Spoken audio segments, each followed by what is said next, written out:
Hey y'all, when I started playing guitar years ago, like when dinosaurs roamed the planet, one of the things that confused the heck out of me was just chord names. I just didn't understand what some of these things meant. When there was a 7 on something, or add 9, sus4, all that stuff was just meaningless to me.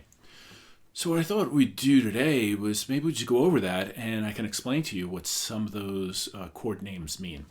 Hopefully it's a good lesson. I'll go through the definition of them, play a couple songs so you can hear it, and I hope you get something out of it. All right, let's get started. I'm going to go through a lot of examples, and let's pick a key. I'm going to pick the key of A for most of our examples here. So we're going to start off with a major chord. And you've heard like A major, C major. What does major mean? Major means the scale. So if we're picking the key of A and we're going to play the A major chord, we're going to be talking about the A major scale. And there are the 7 notes in the A major scale are A, B, C sharp, D, E, F sharp, and G sharp, those 7 notes. And when we're playing the A major chord, or any major chord, you're always playing the triad, 3 notes, triad, of the first, the third, and the fifth.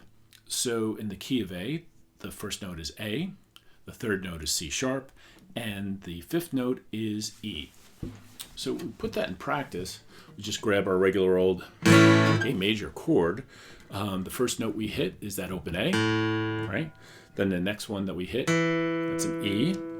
Then after that, it's actually another A C sharp, and that high one is the E, right? Open E. So we're playing the 1, 3, and the 5. Kind of different orders, but that's what we're playing there. You may ask, hey, Coach Victor, why aren't we playing that low E? Because E is part of a major chord. Well, you could, right? It's rock and roll, you can do it. But the reason we often don't is because we want to hear that low A as the first note, that the root of that. As if you can play it like this. See A, if you played it with the low E, has a different tone to it. So most people prefer not playing that low E, but you can do it any way you want. The classic song in the key of A is Rod Stewart's Maggie May. Starts off with an A. Wake up, Maggie, I think I got something to say to you. It's late September and I really should get back to school. That's Maggie May, key of A. The next chord we'll talk about is the A minor chord.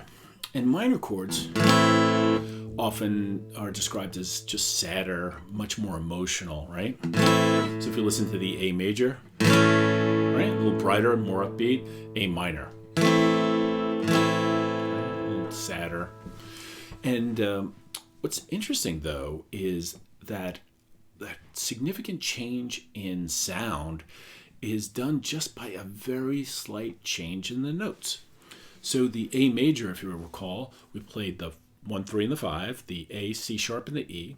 The minor chord, all we're doing is moving that third note, which was the C sharp, down a half step to a C, right? So from the A to the A minor has that significant change, right? And that's pretty amazing just by changing that one note a half a step. So some famous songs that I can think of, like one is Rock Your Raccoon, right, is in A minor.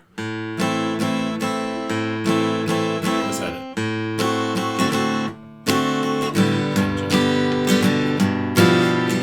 Right? So written in A minor. And that is kind of a sad song, right? So that's our minor chord. Now we're up to suspended chords. All right. So suspended chords are written with the word sus on it. So you'll see A sus2, A sus4, and sometimes just A sus. And that means suspended chords. Look, music terminology is just crazy. You're going to get used to it. One thing that's really important to note that is if you ever see something just written A sus, it means A sus4. So one more thing to remember. But let's listen to them and see how they sound, right? So this is our A major chord. This is an A sus4 chord, right? A major, A sus4, A major, A sus2, right? So with the suspended chords, they actually sound closer to the major chord, right? Just a little bit different, more dissonance in there, but they're closer to the major chord than the minor chord is. And a lot of times you can just substitute them. You can try, if you see an A major, you can just try throwing in an A sus2 or A sus4, see how it sounds, right? So those, I'm not saying they're always interchangeable, but a lot of times you can use them for each other. But what's happening when we're playing our chords? Remember in the major chord, again, we said it was the 1, 3, and the 5. To get a suspended chord, sus chord, what we're going to do is suspend the third. So for an A major, the third, the C sharp, is suspended. We're not going to use it. And what we're going to do is replace it with another note. So in the A sus4, if the third is suspended, the fourth comes in. So instead of playing the C sharp, we're going to play a D. Right? That's the fourth note of the A scale. Right? So suspend the third, and you put in the fourth. And it works the same way, the opposite way. So if you're playing an A sus2, you're going to suspend the third and put in the second, which is a B. And of course, we have that nice open B there. So you can play it with just 2 fingers, and that's how you get to the A sus2. So a song you may be familiar with that uses suspended chords in the key of A is John Lennon's Happy Christmas, which actually has a fantastic cover by Miley Cyrus. But it starts off with an A major, then an A sus2, and then an A sus4. So you can actually listen to the whole thing.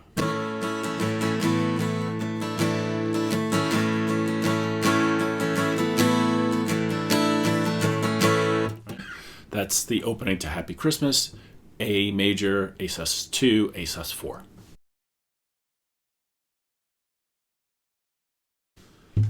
Now we're up to 7th chords, right? And you'll see that written just with the note and then a 7 afterward, A7. It's not A major 7, we'll get to that next, but just A7. You'll hear 7th chords a lot in blues, especially 12-bar blues. You'll hear the 7th used extensively. But it's also in lots of other rock and pop, you'll hear it a lot. So here's an A major and A7, right? Similar but different. And again, it's another chord that you can practice sticking in the 7th when an A major is called for, and vice versa.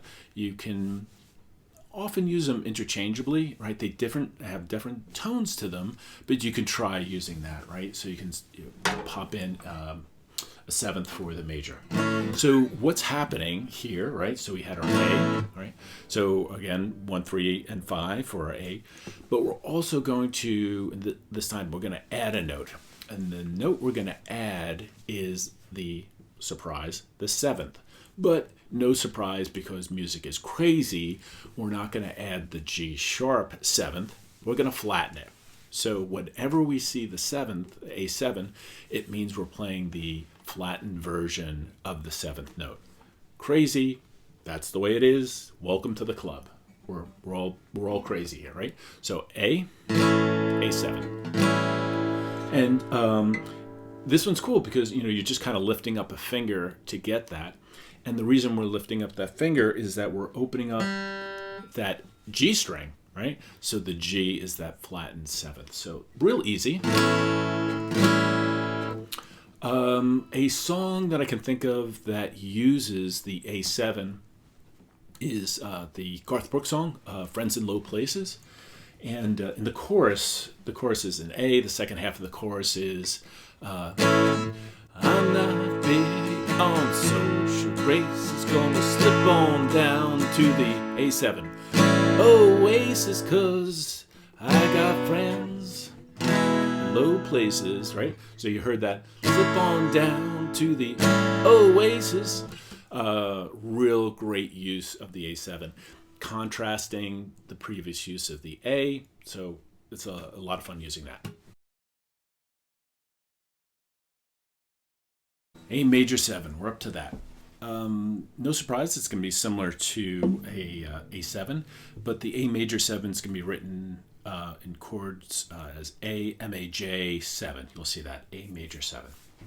So there's an A. Right? That's a kind of a cool, tranquil sound to it, right? Still an A, definitely still an A, but just has that slightly different change. And what we're doing really is we're playing the 1, 3, and the 5 again, and we're playing the 7th note this time, the G sharp, but we're not flattening it, right? We're playing the major version of it. So A major 7 means the 1, 3, and 5 with the major version of the 7th note, which is the G sharp. You'll hear major chords played in jazz. It's a backbone of jazz music, so you hear that all the time.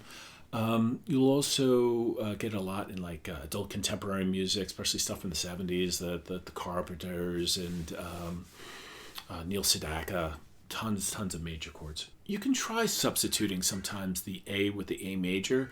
Sometimes I like A major 7. Sometimes I like doing it, especially at the end of a phrase. Changing it just kind of gives it that cool sound in there. You try it. It probably doesn't have as much overlap as the A7, but it's always worth giving it a try. You never know how it's going to sound. A song that I can think of is it's a Carpenter song, so you may not know this one's from 100 years ago. We've Only Just Begun. So, we've only just begun. And then to a D major 7. So, we've only just begun. We played that with just the major chords, it would sound like this. Maybe close, but the other way is just cooler and more jazzy. And that's the A major 7.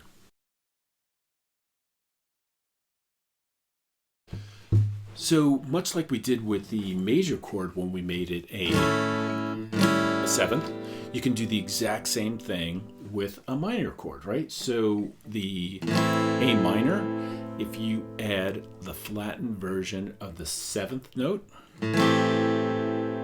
right, that's an A minor 7. So you'll see those a lot too. It'll be written as A MIN 7, right? A minor 7. So all you're doing is you're playing an A minor and adding the 7th. A lot of times they're interchangeable, so you can play the A minor or the minor 7th back and forth. Just try them both and see which one you like and which one sounds good. Well, I know we went over a lot, and I hope this was helpful to clarify what a lot of these chord names mean and why they mean and how they sound and which ones you can use for other ones. But I hope this was helpful. If you had any questions, let me know.